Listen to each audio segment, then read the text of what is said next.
ಸಮಸ್ತ ಎಲ್ಲ ನನ್ನ ಕನ್ನಡ ಬಂಧುಗಳಿಗೆ, ಕನ್ನಡಿಗರ ಸ್ವಾಭಿಮಾನದ ಪಕ್ಷ ಕನ್ನಡ ದೇಶದ ಪಕ್ಷದ ವತಿಯಿಂದ ಶರಣು ಶರಣಾರ್ಥಿಗಳು.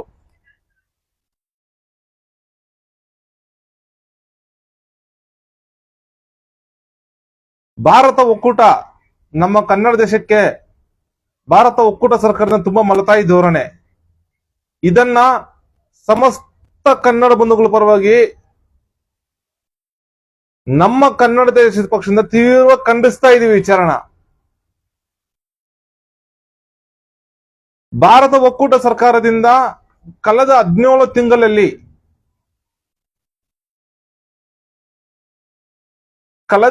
ತಿಂಗಳಲ್ಲಿ ಅಂದ್ರೆ 1.5 ವರ್ಷದಿಂದ ಘನಘೋರ ಅನ್ಯಾಯ, ಘನಘೋರ ಅನ್ಯಾಯ.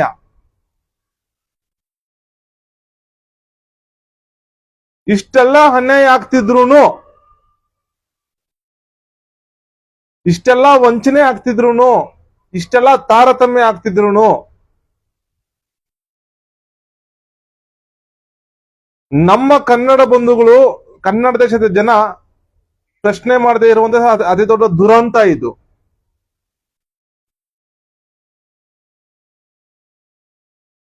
ಕಳೆದ 17 ತಿಂಗಳಲ್ಲಿ ಬರೀ 2 ಯೋಜನೆ ಸದಾ ನಮ್ಮ ಕನ್ನಡ ದೇಶಕ್ಕೆ, ಕನ್ನಡಿಗರಿಗೆ ಏನಾದ ಅನ್ಯಾಯ ಆದಾಗ ಈ ಪ್ರಜಾವಾಣಿ ದಿನಪತ್ರಿಕೆಯವರು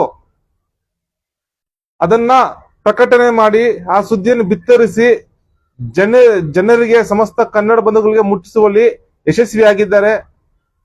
ಅವ್ರಿಗೆ ನಮ್ಮ ಪಕ್ಷದಿಂದ ಅಭಿನಂದನೆ ತಿಳಿಸಿ ಪ್ರಜಾವಾಣಿ ಪತ್ರಿಕೆಯವರಿಗೆ. ಸದಾ ನಮ್ಮ ಕನ್ನಡ ಧರ್ಮಕ್ಕೆ, ಕನ್ನಡ ದೇಶಕ್ಕೆ, ಕನ್ನಡಿಗರಿಗೆ ಏನಾದ್ರೂ ಅನ್ಯಾಯ ಆಯ್ತು ಅಂದ್ರೆ ಮೊಟ್ಟ ಮೊದಲು ಪ್ರಶ್ನೆ ಮಾಡೋದೇ ಪ್ರಜಾವಾಣಿ ಪತ್ರಿಕೆ. ಈ ಪ್ರಜಾವಾಣಿ ಪತ್ರಿಕೆ ಅಭಿನಂದನೆ ತಿಳಿಸ್ತಾ ಇದೀವಿ ನಮ್ಮ ಪಕ್ಷದಿಂದ. ನಮ್ಮ ಕನ್ನಡ ದೇಶದಿಂದ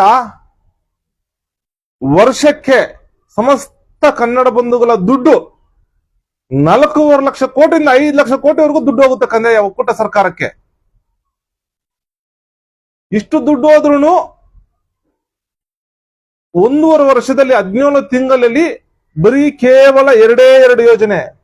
ಯಾವ್ದದು?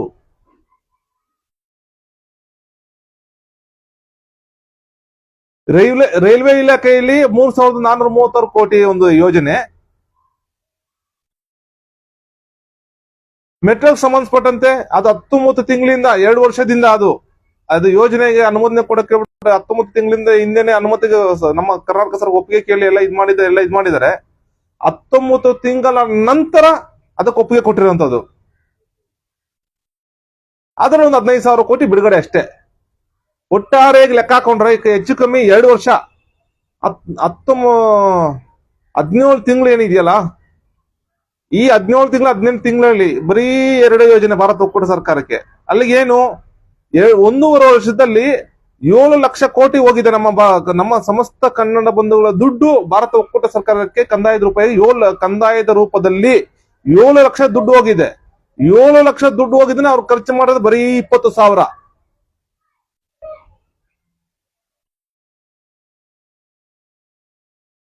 ಇಂತಹ ಘನಘೋರ ಅನ್ಯಾಯ ಏನಕ್ಕೆ ಮಾಡ್ತೀರಾ ಮಾನ್ಯ ಭಾರತ ಒಕ್ಕೂಟದ ಪ್ರಧಾನಮಂತ್ರಿ ನರೇಂದ್ರ ಮೋದಿ ಅವರು? ನಮಗೆ ಇಲ್ಲಿ ಕಾಂಗ್ರೆಸ್ ಪಕ್ಷದ ಸಂಸದರು, ಜನತಾದಳ ಪಕ್ಷದ ಸಂಸದರು, ಬಿಜೆಪಿ ಪಕ್ಷದ ಸಂಸದರು, ಒಟ್ಟಾರೆಯಾಗಿ 29 ಜನ ಸಂಸದರು ಇದ್ದಾರೆ. ಇಲ್ಲಿ 29 ಜನ ಸಂಸದರಿದ್ರು ಯಾಕೆ ಸಂಸತ್ತಲ್ಲಿ ನೀವು ಪ್ರಶ್ನೆ ಮಾಡ್ತಾ ಇಲ್ಲ? ಯಾಕೆ ತಾವಲ್ಲಿ ಪ್ರತಿಭಟನೆ ಮಾಡ್ತಾರೆ ಸಂಸದ ಇಂತ ಘನಘೋರ ಅನ್ಯಾಯ ಮಾಡ್ತಿದ್ರು ನಮ್ಮ ದುಡ್ಡು ಅಂತಹ 7 ಲಕ್ಷ ಕೋಟಿ 8 ಲಕ್ಷ ಕೋಟಿ ಅಲ್ಲೇ ಒಂದೇ ಕಡೆ ಸೇರ್ಕೊಂಡಿದ್ರು ಯಾಕೆ ನೀವು ಪ್ರಶ್ನೆ ಮಾಡಿ ನಮ್ಮ ಕನ್ನಡ ದೇಶಕ್ಕೆ ಒಳ್ಳೆ ಯೋಜನೆ ಯಾಕೆ ತರ್ತಾ ಇಲ್ಲ? ನಿಮ್ ಕೈ ಯಾಕೆ ಆಗ್ತಾ ಇಲ್ಲ?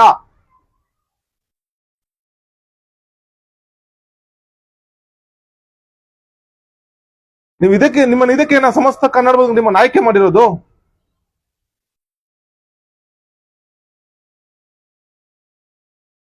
ಇದೇ ರೀತಿ ಆದ್ರೆ ಸಮಸ್ತ ಕನ್ನಡ ಬಂಧುಗಳು ನಿಮಗೆ ಮುಂದಿನ ದಿನಗಳಲ್ಲಿ ತಕ್ಕ ಪಾಠ ಜನರೇ ಉತ್ತರ ಕೊಡ್ತಾರೆ ಅಂತ ಹೇಳಿ ನಿಮ್ಗೆ ಎಚ್ಚರಿಸ್ತಾ ಇದೆ ನಮ್ಮ ಪಕ್ಷದಿಂದ. ಭಾರತ ಒಕ್ಕೂಟದ ಪ್ರಧಾನಮಂತ್ರಿಗಳೇ, ನಿಮ್ಮಲ್ಲಿ ವಿನಂತಿ ಮಾಡ್ಕೊಳ್ತೇವೆ, ದಯವಿಟ್ಟು ದಯವಿಟ್ಟು ಅಧಿಕಾರ ವಿಕೇಂದ್ರೀಕರಣ ಮಾಡಿ. ಅಧಿಕಾರ ವಿಕೇಂದ್ರೀಕರಣ ಏನಂದ್ರೆ, ನೀವೇನು ಕಂದಾಯ ದುಡ್ಡು ವಸೂಲಿ ಮಾಡೋದಲ್ಲ, ಏನು ಬೇಡ, ಏನು ನಿಮ್ಗೆ ನಾವೇನು ಕಟ್ಟೋದ್ ಬೇಡ.